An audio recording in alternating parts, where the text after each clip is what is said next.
Viewers, welcome to my channel BKS English tutorial. আজকের ভিডিওতে আমরা ইংরেজি গ্রামারের যে ন্যারেশন বলে যে টপিকটা আছে সেটারই ভীষণই ইম্পর্ট্যান্ট একটা পার্ট, যেটা ছাড়া সম্ভব না ন্যারেশন করা, সেটা হলো সেন্টেন্স। কারণ আমরা কোনো সেন্টেন্সের উপরই ন্যারেশনটাকে করি, ডিরেক্ট টু ইনডিরেক্ট স্পিচে। তো প্রথমত আমাদের সেন্টেন্সকে চিনতে হবে। যদি সেন্টেন্সকে আমরা চিনতে না পারি তাহলে কিন্তু ন্যারেশন আমরা ভুলভাবে করে আসব। তাই তোমাদের সেন্টেন্সকে সহজভাবে চেনার জন্য আজকে আমি একটা তোমাদের জন্য টেবিল তৈরি করেছি, যাতে করে খুব সহজেই তোমরা ন্যারেশনের জন্য যে 5টা সেন্টেন্স, যেটা অর্থভেদে 5 প্রকার হয় বাক্য আমাদের বা সেন্টেন্স, সেই 5টা সেন্টেন্সকে আমি নিয়ে এসেছি: assertive, interrogative, imperative, optative, exclamatory. এবং আমি আশা করি আজকের ভিডিওর পরে তোমার কোনো সেন্টেন্স সম্পর্কে আর সন্দেহ থাকবে না যে এটা কোন সেন্টেন্স হতে পারে। এবং আমি আশা করি যে ইউটিউবে তুমি কোনো এরকম ভিডিও পাবে না যেখানে এই আজকের ক্লাসের পরে, আজকে যে ক্লাসে তুমি তথ্যগুলো পাবে, অন্য কোনো ভিডিওতে তথ্য পাবে এরকম। তাই আশা রাখবো যে ভিডিও শুরু থেকে শেষ পর্যন্ত থাকবে। আজকে এখানে এই ভিডিওর পরে তোমার আর ন্যারেশনের এই সেন্টেন্স চেনার ক্ষেত্রে কোনো রকম প্রবলেম হবে না। শুরু করছি আজকের ক্লাসটা। তো অ্যাসার্টিভ সেন্টেন্স আমরা কী করে চিনব? আমি দেখো এখানে তিনটা ভাগ করে দিয়েছি: শুরু, উদাহরণ, শেষ। অর্থাৎ উদাহরণটাকে আমরা প্রথমে দেখব, তারপরে শুরু, তারপরে শেষ।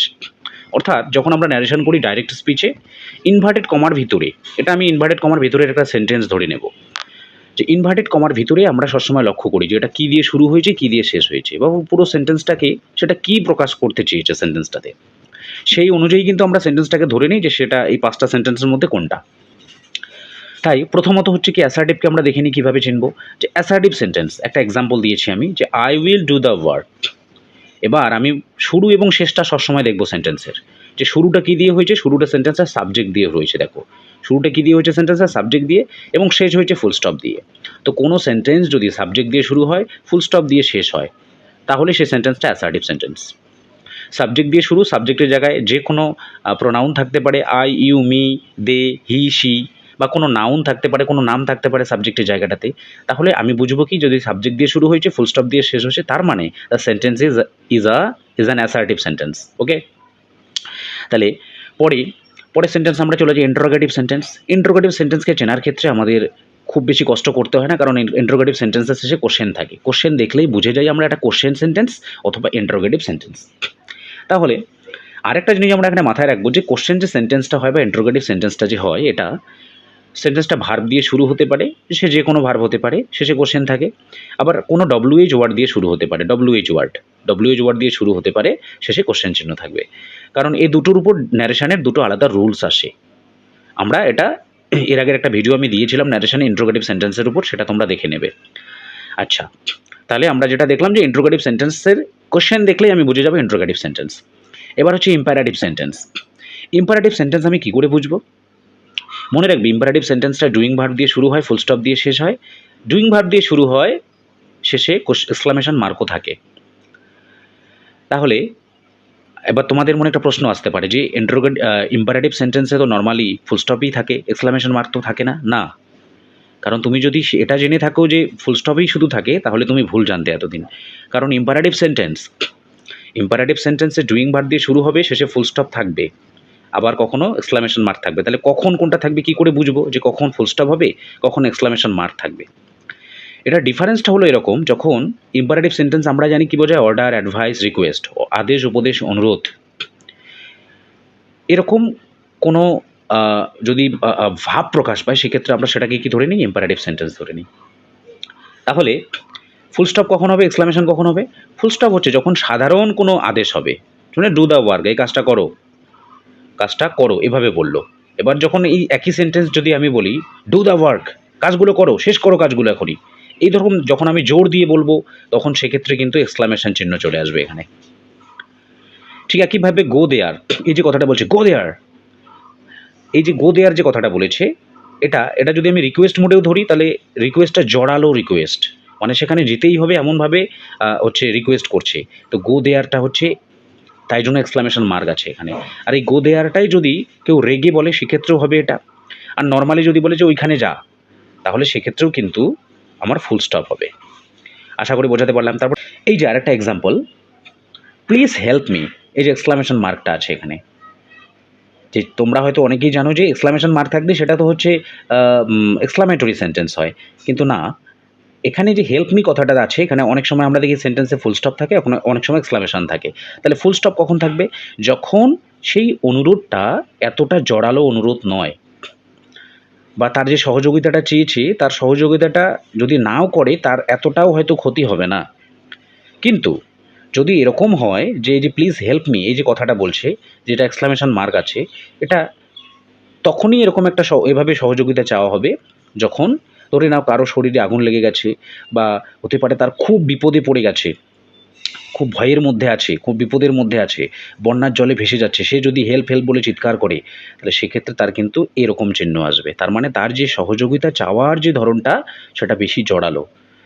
তাহলে এ দুটো আশা করি বোঝাতে পারলাম যে ইম্পারেটিভ সেন্টেন্সে কখন আমরা ফুল স্টপ করব। ফুল স্টপটা হচ্ছে সাধারণ আদেশ উপদেশ অনুরোধ, আর এটা হচ্ছে একটু জোরালো আদেশ উপদেশ অনুরোধ হলে আমরা এক্সক্লামেশন মার্ক বসাবো ইম্পারেটিভ সেন্টেন্সেও। আশা করি বোঝাতে পারলাম এই জায়গাটা। পরেরটাতে চলে যাবো অপটাটিভ সেন্টেন্স। এই যে অপটাটিভ একটু যাই হোক একটু ওভার রাইটিং হয়ে আছে কোথাও, একটু বোঝার চেষ্টা করবে মেন বিষয়টাকে।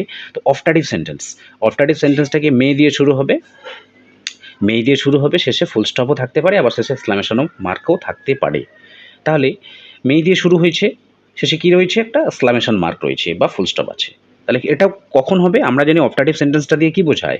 উইশ অথবা প্রে বোঝায়, ইচ্ছা প্রার্থনা, অথবা হতে পারে আশীর্বাদ বোঝায়।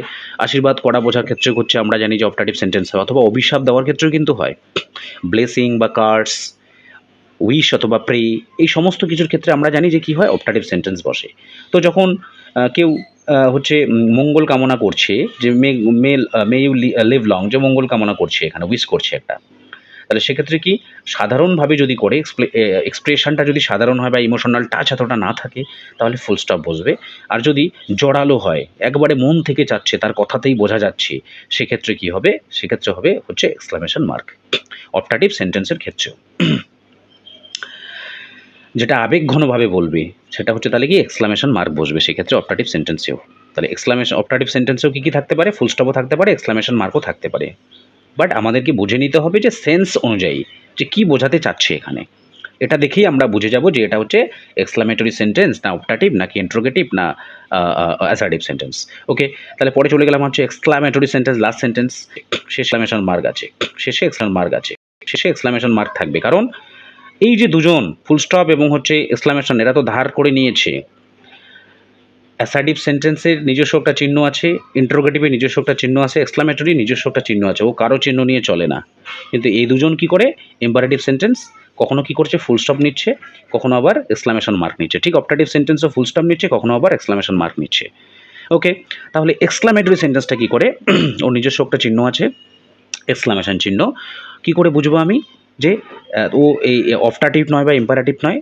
আমরা প্রথমত বুঝবো যে এই ধরনের কিছু শব্দ থাকবে, hurray, bravo, alas, oh, what, how, এই ধরনের কিছু শব্দ থাকবে যেগুলো দিয়ে বিস্ময় প্রকাশ করবে।